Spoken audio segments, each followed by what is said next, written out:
Odhajaš,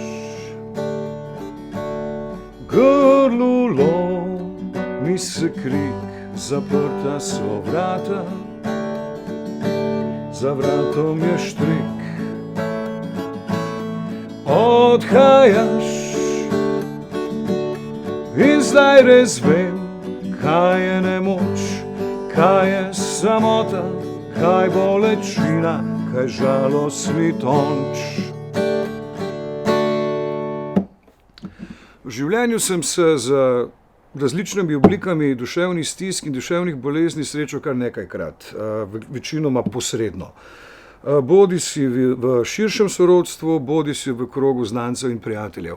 Vse, kar sem se naučil iz tega, je pač to spoznanje, da so duševne bolezni, da na duševne bolezni pravzaprav nihče ni imun, nihče ni varen pred njimi, da pa smo verjetno še posebej ranljivi, tako ali drugače ljudje, ki se ukvarjamo z kulturo in umetnostjo.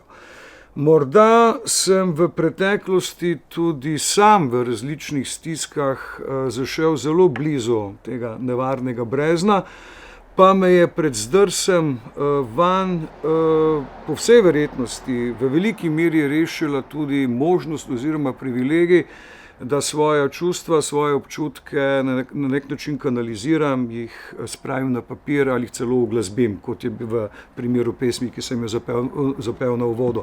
Skratka, ljudje na različne načine iščemo svoje duševno ravnovesje, iščemo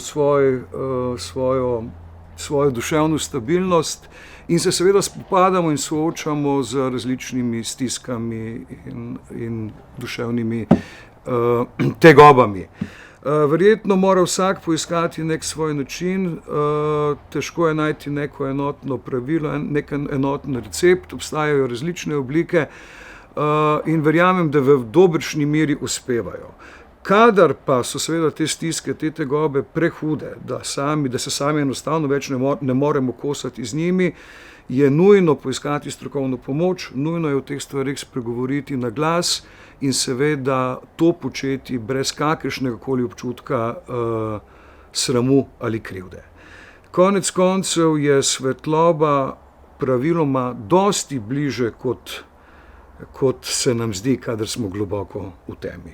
Oziroma, kot se zaključi omenjena pesem. In sam sebi ostajam najboljši sovražnik, šalalali, šalalala, življenje je praznik.